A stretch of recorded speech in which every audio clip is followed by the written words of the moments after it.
there, I'm Jackie Ferris. This week on the 302, we are at Winterthur checking out the great outdoors and the conservation and preservation efforts that have been in place to keep Mother Nature's beauty intact since the early 1900s. It's the perfect place for a photo shoot or a picnic. Stay tuned, the 302 is taking you there.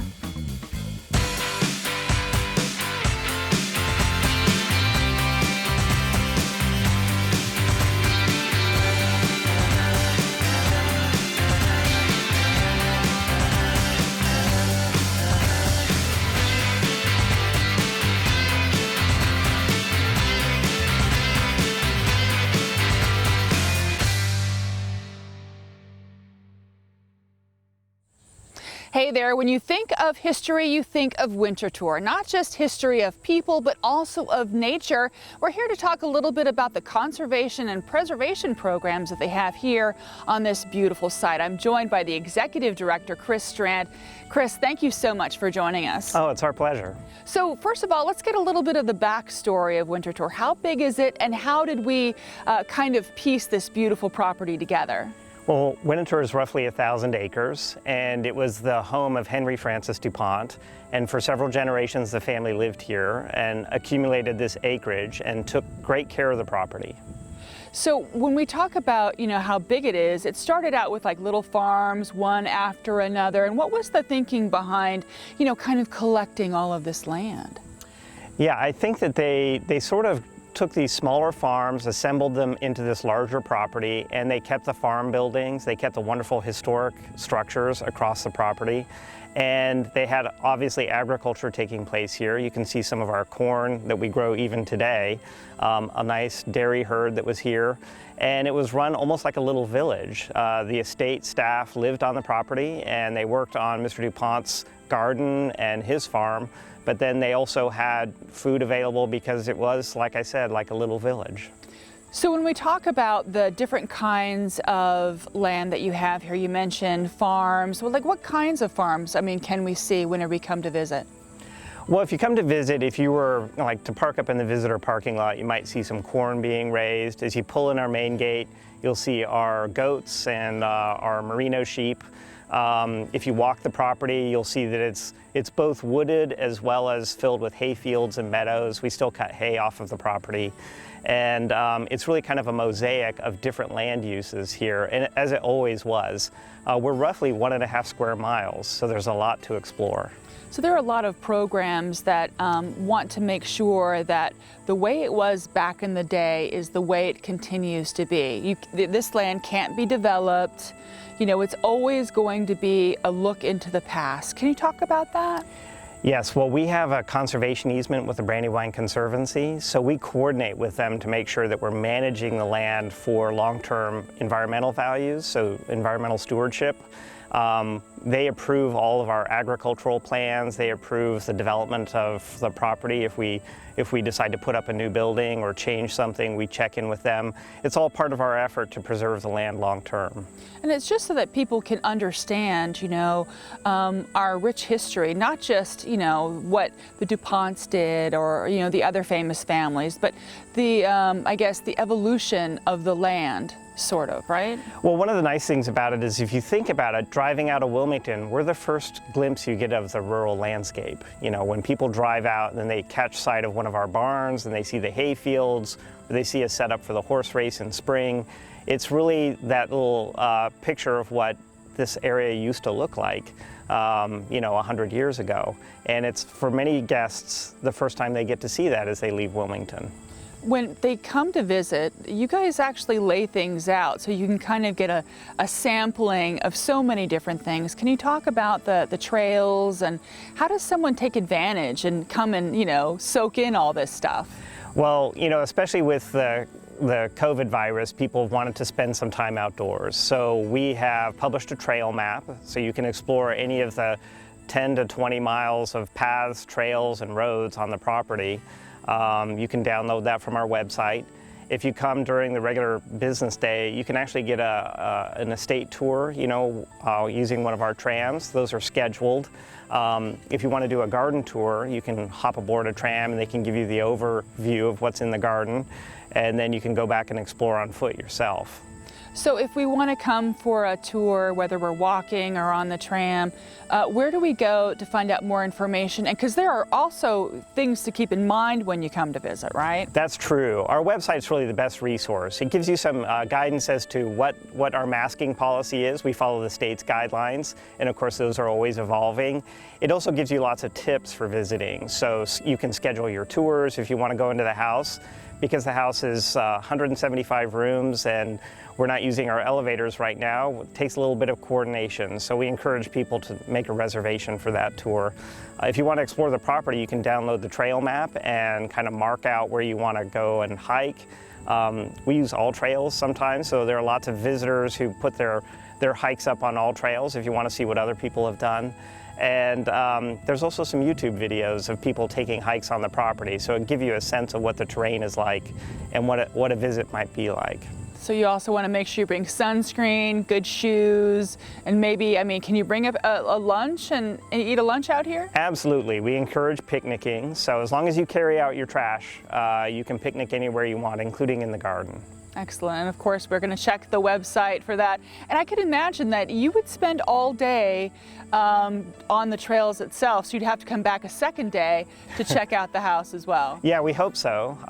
We have a children's garden, so a lot of people get caught up there with their kids and they don't make it out to see anything else, because you can easily kill a couple of hours in the children's garden. Enchanted Woods? Is that yeah, what you're that's talking right. About? That's it is right. so gorgeous. Tell us Yeah. a little bit more about why it's so, it has the name Enchanted Woods, but Yeah. it really lives up to it.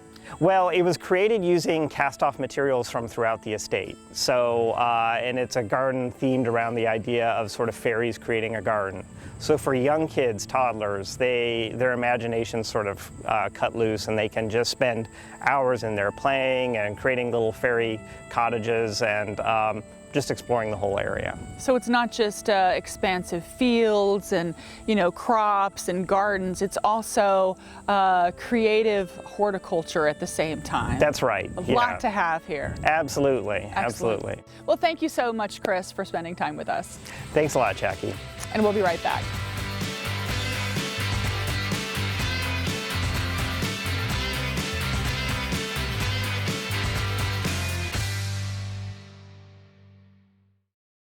Hi, this is Susan Randolph, Executive Director at the Marshall Steam Museum, and we're about to go full steam ahead with the 302.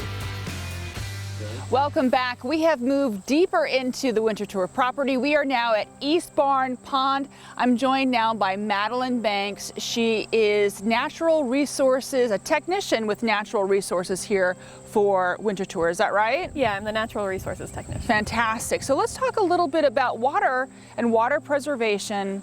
Conservation is huge here, and we're in front of one prime example. Can you tell us what we're looking at here? Absolutely. So right behind us is East Barn Pond. This is a major source of water for the estate especially. All of our irrigation comes from this pond. So if you ever see sprinklers going in the garden, that's where the water is coming from. The stream that runs through it is called Clenny Run. It empties into Wilson's Run downstream, and that is a popular recreation pond with stocked trout. And that will later empty into the Brandywine, which is a major source of water for this area. So when you say a major source of water for the area, Winterthur is a watershed all on its own, is that right? Yeah, absolutely, part of the greater Brandywine watershed. We do have water quality testing here once a quarter, sometimes twice in the summer, just to make sure that the water is cleaner than when it comes in. And so far, so good. Mm-hmm. When we talk about making it cleaner, when it goes out, that when it came in, there are some pretty creative ways to do that. And one of them is with the use of mussels, right? Sure. Yeah, so behind us you can see these blue and orange boxes. They are submerged in the water and they contain freshwater mussels. The Partnership for the Delaware Estuary actually owns these mussels, and their whole goal is using native freshwater mussels to restore and clean water areas within the Brandywine River Valley. Now that's pretty amazing when you think about it. When people think mussels, they think, oh, I have them in my, whatever, for lunch or for dinner or whatever, some Chianti. But talk to me about how do they actually clean the water? So these freshwater mussels are cousins of saltwater mussels that you would eat. Basically, they are bivalves, so they have two shells.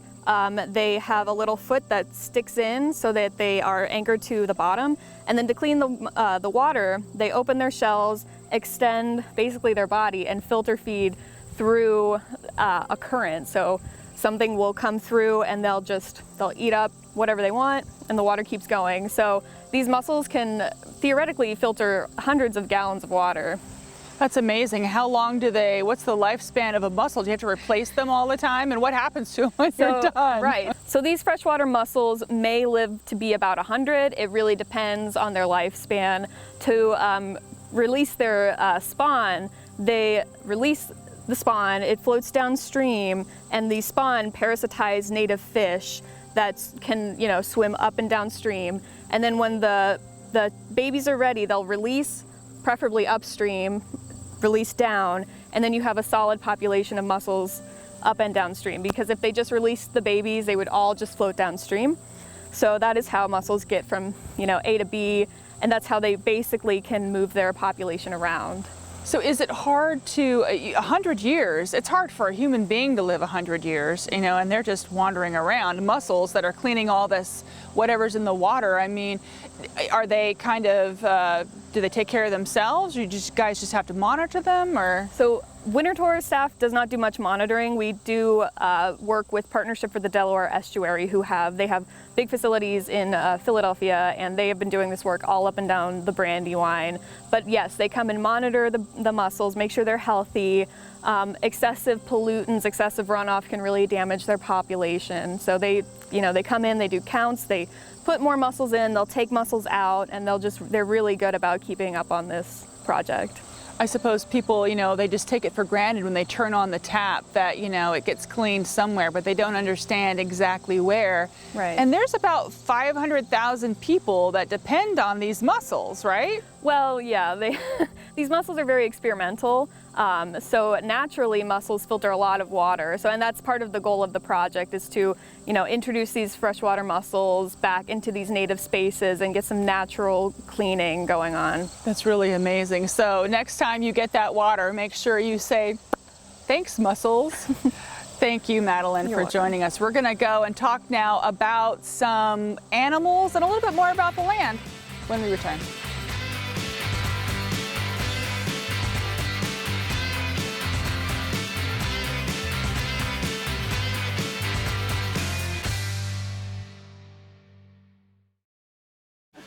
Hi, I'm Heather Sullivan with Lavender Fields, and we love exploring lavender and nature on the 302.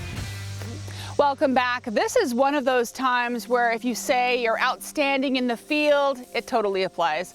I'm joined, of course, by Madeline Banks. We are at Winterthur, and we're talking about conservation. Now, we talked a little bit about the overall history. We talked about, water, but there's also a huge effort to conserve, our nature's friends, animals, specifically the American kestrel, right? Absolutely. So Winterthur is a great place for birds. We have several different kinds of habitats. And like you said, one of the ones that we focus on is the American kestrel. We work with the Delaware Kestrel Partnership, which they come and monitor our boxes, maintain the boxes, and record all the data related to the kestrel nesting. Now, you have here a couple of mating pairs, is that right? Yeah, so we have 3 boxes, and every year since at least 2018, I believe, we have had 1 successful pair per year. Some years have been 2, but most years just 1. So last year in 2020, we did have a successful nest in this box behind us. So they're endangered, aren't they? In the state of Delaware, yes, they are endangered. So talk to me about how important it is, that you have these kestrel boxes up and just continue to try to help this species, thrive. Absolutely. So since the 1980s, kestrel population has declined dramatically across the country, especially in the mid-Atlantic region. A lot of that is attributed to habitat loss and human development. So when we can provide them with nesting habitat, that's super important to get their numbers up. And when we can get a history of their nesting in the region, we get a better idea of population growth, population size, who's coming back, who's leaving the area, because we do ban them. So we have a good record of which kestrels are coming. Now, this may be an obvious question. I don't know that much about birds, and I'm sure people at home are like, how do they know to nest in this box? Absolutely. So kestrels are secondary cavity nesters, which typically would be in a dead tree or maybe another tall structure. But this box specifically is designed for kestrel habitat. The way it's facing, the predator guard around it prevents snakes and raccoons from climbing the pole and getting the eggs. The size of the box is really ideal for kestrels, and the Delaware Kestrel Partnership will put a little bit of nesting material because the kestrels bring in nothing. So basically they have like little scrapings of wood on the bottom of the nest. The hole is the exact right size for a kestrel, keeps out larger predator birds that might try to come in. When you say the predator barrier, you're talking about that like mirror shiny Exactly. thing, That right? cone prevents animals from climbing up and getting into the box. I don't know. I mean, I've had some, bird feeders. Those squirrels get in no matter what I do. But you don't have to deal with that. But you do have other kinds of boxes. You have bluebird boxes. Talk to me about the bluebird program. Sure. So we have 168 bluebird nest boxes on property, and they're all set up in a paired configuration. So we have we have 84 stations basically of 2 boxes. So we have them paired in that way because both eastern bluebirds and tree swallows, which use those nest boxes, are competitive with members of their own species. So a tree swallow would be aggressive towards a tree swallow pair, and bluebird pair would be aggressive towards a bluebird pair. So the thinking behind pairing the boxes back to back is that maybe a tree swallow could take one box and a bluebird could take the other box. They also have that predator guard around to prevent, snakes, raccoons from getting the eggs. And same as the kestrels, the box is the exact right size for a bluebird pair, and the hole is just the right size for a bluebird to get in and out and to prevent larger predator birds from getting in. That's really fascinating to know that you have so many different bird programs, bird box programs. So if I wanted to come and check it out, when is the best time to come and how do I do it? So really the best time to come see our birds, migratory birds, nesting birds, spring through summer. We're right at the tail end right now. We're already past kestrel nesting season. We're just ending bluebird nesting season. Our monitoring goes, I have a handful of volunteers that really help me check all the boxes. We record all the data. We send it into the Cornell Ornithology Lab as our citizen science network. So the best time is really mid-April through mid-August. And you can see bluebirds flying around, bringing nesting material and food back for their nests. That's amazing, especially for bird watchers. I would imagine this is like Shangri-La for them. Exactly. We do have several bird watching programs usually, which can be found on our website. Now, in addition to a variety of birds, you also have a lot of wildlife, some that you get to help you with maintenance and some that just kind of do their own thing, like foxes. You have a lot of foxes, right? We do, yeah. We absolutely have a lot of foxes. You can see them oftentimes trotting along the side of a road or on a path like this that we're on. They love the roads that are already made for them. I often see them just skirting up the path instead of in the meadow. And turtles, you got a bunch of turtles. Absolutely. We have a lot of snapping turtles. We have eastern painted turtles. We have a few other species as well. But the coolest thing has got to be the goats. Talk to me a little bit about how do you get the goats to help you do your work? So we do have a small herd of 5 goats, and they help us eat invasive plants. So if we identify an area that we think would be a good goat browse area, we will set up a temporary fence. We'll trailer in the goats and we'll set them out to browse. We provide them with water and make sure there's shelter, keep them out for about 5 days so they can really clear out an area. And then once that's all clear, we'll take them back.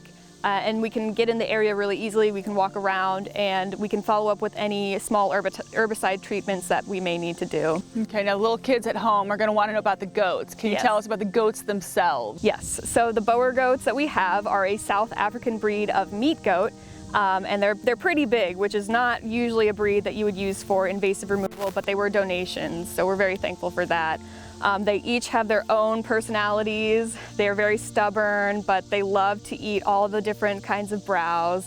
And they do live in one of the barns on property. So hopefully if you're driving in one morning, you look on the right and you see them out in the field. Excellent. Do they have names? Yes, so they're all girls. We have our big mama Morgan and her 2 daughters, Missy and Minnie, and then we have a set of sisters, Nora and Riley.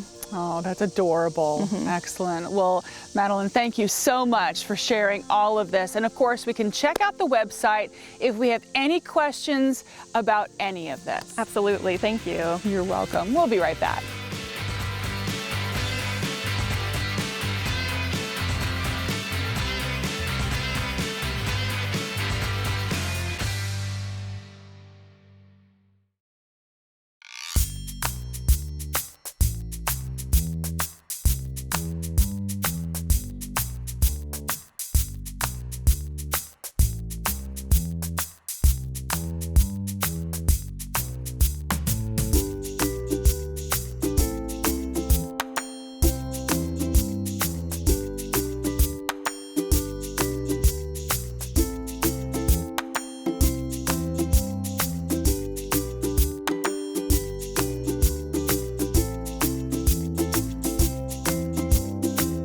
For more information on visiting Winterthur, visit winterthur.org.